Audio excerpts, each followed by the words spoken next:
नमस्कार दोस्तों, मैं अंकुर उपाध्याय स्वागत करता हूं आप सभी का आपके अपने YouTube channel share market analysis में। आरबीआई की पॉलिसी थी आज और पॉलिसी हो चुकी है खत्म। अब मैं आप सभी के साथ पूरे बाजार की अपडेट और पॉलिसी में क्या क्या इंपॉर्टेंट है जो आप लोगों को समझना चाहिए इसके बारे में सरल भाषा में बात करने जा रहा हूं। तो शुरू करते हैं। 3 या 4 जो मेजर इंपॉर्टेंट पॉइंट्स हैं उनको कवर करना। देखिए, पॉलिसी डेफिनेटली आपने भी सुनी होगी। आप अगर मार्केट को ट्रैक कर रहे हो तो आपने जरूर सुनी होगी, और अगर आपके पास समय नहीं था, नहीं सुनी, क्योंकि आधे घंटे का समय 40 मिनट का समय नहीं सुन पाता बंदा, वो डायरेक्ट हेडलाइन पढ़ना चाहता है। तो इस वीडियो में 5 मिनट में आपके साथ शेयर करूंगा कि एक्चुअली में हुआ क्या है पॉलिसी में। 3-4 बड़े पहलू थे पॉलिसी के, एक आध आप सभी को पता था। पता यह था कि आरबीआई कोई रेट चेंज नहीं करने वाला है। एग्जैक्टली वही हुआ। 6.5% पे स्टिल हमारे इंटरेस्ट रेट बने हुए हैं। अब और क्या क्या इंपॉर्टेंट हुआ है वो मैं आपको बताता हूं। भारतीय इकोनॉमी मजबूत रही है, बहुत मजबूत है। 7.6% पे Q2 की जीडीपी का डाटा आया। Q2 जीडीपी का डाटा 7.6% पे आया है, जो कि अनुमान से भी बेटर था। ठीक है जी, तो ये एक आउट परफॉर्मेंस थी हमारे भारत देश की।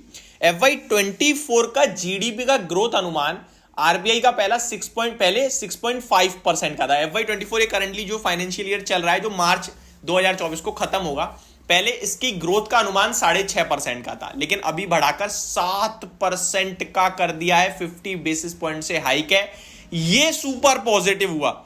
आगे, सब्जियों के दाम घटने से फूड इन्फ्लेशन में 10% तक की कटौती हुई है। यानी कि जो इन्फ्लेशन नीचे आता हुआ दिख रहा है आपको टाइम टू टाइम, ये इसलिए क्योंकि सब्जियों के एक समय में आपको याद है टमाटर 100 रुपए किलो पहुंच गया था। तो ये सारी चीजें सस्ती हुई हैं जिसकी वजह से इन्फ्लेशन नीचे आया है। लेकिन अभी आगे बढ़ूंगा पहले, और FY24 का सीपीआई का इन्फ्लेशन जो डेटा है वो अनुमान है 5.4% पे, यानी ग्रोथ 7% की है और इन्फ्लेशन 5.4% का अनुमान लगाया गया है FY24 के लिए। ये 2-3 बड़ी हेडलाइन थी। आगे, महंगी सब्जियों के चलते नवंबर दिसंबर, अब आप कहोगे भाई अभी आपने सस्ती बोला, अभी आपने महंगी, तो वो उस समय था, फिर उसके बाद नीचे आया। अभी नवंबर जो पिछला महीना गया है और जो अभी करंट मंथ चल रहा है, इसमें सब्जियों के दाम दोबारा बढ़ते हुए दिख रहे हैं, जिसकी वजह से इन्फ्लेशन थोड़ा सा बढ़ के आ सकता है। महंगाई के 4% लक्ष्य के साथ जीडीपी ग्रोथ को बनाए रखना चाहते हैं आरबीआई गवर्नर दास जी ने, ऐसा कहा है। महंगाई को 4% पे लाने का उनका टारगेट अभी भी स्टिल बना हुआ है। अब टारगेट बता देता हूं क्या क्या है उनके। तो देखिए, आरबीआई ने सीपीआई इन्फ्लेशन का डेटा जो रखा है वो 5.6% Q3 में, ठीक है, ध्यान से सुनिएगा, Q2 तक तो चला गया, अब Q3 आएगा, उसमें इन्फ्लेशन का डेटा होना चाहिए 5.6% का, अनुमान ये है।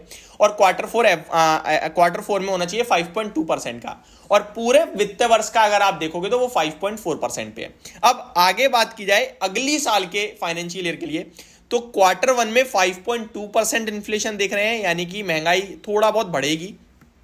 एंड FY24 के Q2 में महंगाई पूरी तरीके से डाउन आ जाएगी और जो आरबीआई का टारगेट है उसको मैच करेगी 4% पे, ऐसा अनुमान है। और Q3 की बात की जाए तो वहां पे आपको दिख रहा है अराउंड 4.7% के समथिंग का। तो ये आपके लिए आगे के प्रोजेक्शंस रखे गए हैं यहाँ पे।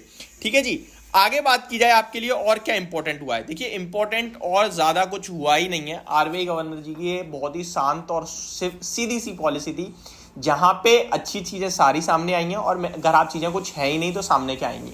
आगे मैं आप सभी के साथ बाजार का अपडेट दूं तो निफ्टी 21,000 के पास आराम से इजीली ट्रेड करता हुआ दिख रहा है। मार्केट ऑलरेडी बहुत पॉजिटिव है, तो इस पॉजिटिव का और इंपैक्ट आएगा ये कहना मुश्किल है।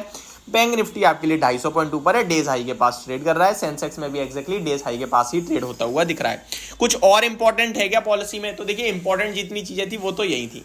अमेरिका को लेकर अभी भी आरबीआई, अमेरिका नहीं, ग्लोबल सिचुएशंस को लेकर अभी भी थोड़ी चिंताएं हैं, और भारत की इकोनॉमी बहुत अच्छा कर रही है। ये जो मोटा मोटी महंगाई नीचे आ रही है वो इसलिए आ रही है क्योंकि जो मैन्युफैक्चरिंग कंपनियां जो खुद बनाती हैं चीजें, उनके लिए रॉ मटेरियल काफी सस्ता हुआ है। तो ये कुछ बड़े कारण थे, इसकी वजह से महंगाई नीचे आते हुए दिखी है।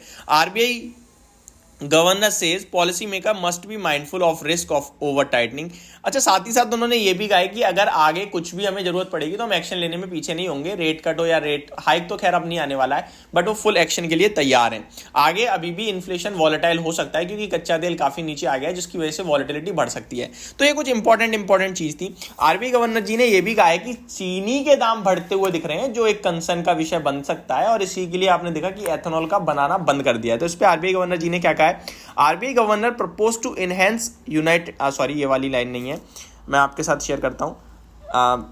जो अभी रिसेंटली उन्होंने कहा है शुगर को लेकर, उन्होंने कंसर्न जताया है इसको लेकर। अभी एक्चुअली मेरे को वो हेडलाइन मिल ही नहीं रही है, बट छोड़ देते हैं। इंपॉर्टेंट जो थी वो मैंने आपके साथ शेयर कर दी है। RBI governor says going forward government spending will further ease liquidity conditions. RBI governor will remain nimble in liquidity management। तो ज़्यादा कुछ खास है नहीं। इंपॉर्टेंट जो था वो मैं ऑलरेडी आपके साथ डिस्कस कर चुका हूँ। इस पॉलिसी का कितना इंपैक्ट बाजार पे पड़ेगा, ये शायद आप लोगों का सवाल हो सकता है। तो मेरे को लगता है इस पॉलिसी का इंपैक्ट जितना पड़ेगा वो आपकी स्क्रीन पे है। बस एक ही चीज़ कहना चाहूँगा, बाजार ऑलरेडी हाइस पे है, तो शायद प्रॉफिट बुकिंग आ सकती है। कुछ नेगेटिव नहीं आया, कुछ ऐसा नहीं आया कि मतलब पॉजिटिव है। पॉजिटिव सब कुछ है, बट ऑलरेडी मार्केट ने डिस्काउंट किया हुआ है। तो ये मेरी तरफ से आपके लिए पूरी अपडेटेड वीडियो है।